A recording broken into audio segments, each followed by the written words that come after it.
Νέες εξελίξεις στα μέτωπα της Ουκρανίας έχουμε τις τελευταίες 48 ώρες, με τις κυριότερες να είναι και πάλι οι προωθήσεις των ρωσικών δυνάμεων που εξακολουθούν να αρροκανίζουν το έδαφος που έχουν στην κατοχή τους οι Ουκρανοί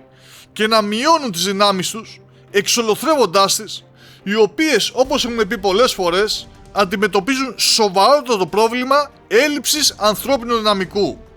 Αναλυτικότερα λοιπόν, οι πρόσφατες ανακοινώσεις του Ρωσικού Υπουργείου Άμυνας ανέφεραν ότι οι μονάδες του Ρωσικού στρατού προχώρησαν και κατέλαβαν το χωριό Νικηφόροβκα, που βρίσκεται στα νότια μιας από τις τελευταίες πόλεις οχυρά που κατέχουν οι Ουκρανοί στο Ντόνεσκ,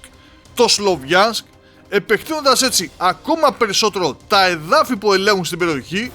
και ενισχύοντας τις δυνάμεις τους που συγκεντρώνονται και προετοιμάζονται για την ανάβαση και την επίθεση κατά του πολυπόθητου Σλοβιάνσκ.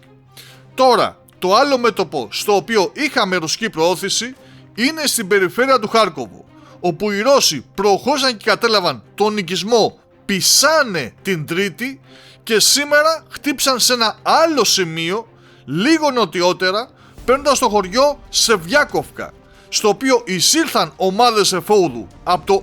83ο Μηχανοκίνητο Σύνταγμα Τυφεκιοφόρων και απέκοψαν τις οδού εφοδιασμού τροφίμων και πυρομαχικών των Ουκρανών μαχητών.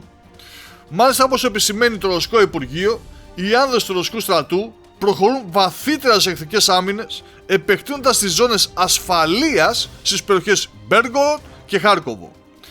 Τέλος, φυσικά δεν θα αφήσουμε ασχολίαστη την κατάσταση που επικρατεί στο Ντνίπροπετρόβσκ,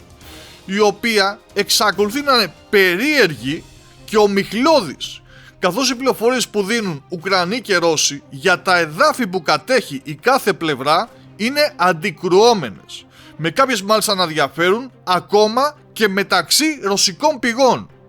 Γι' αυτό το λόγο απλά παρακολουθούμε και κάποια στιγμή θα αναφερθούμε εκτενέστερα όταν θα έχουμε μια λίγο πιο ξεκάθαρη εικόνα, επισημαίνοντας όμως ότι τις τελευταίες ημέρες ακούγεται αρκετά έντονα πως οι Ουκρανοί συγκεντρώνουν νέες δυνάμεις στην περιοχή. Πάντως, μέχρι στιγμής, σε όλα τα υπόλοιπα μέτωπα, οι Ρώσοι εξακολουθούν να προχωρούν, έστω και με τους ίδιους αργούς ρυθμούς που παρατηρούμε όλο αυτό το χρονικό διάστημα.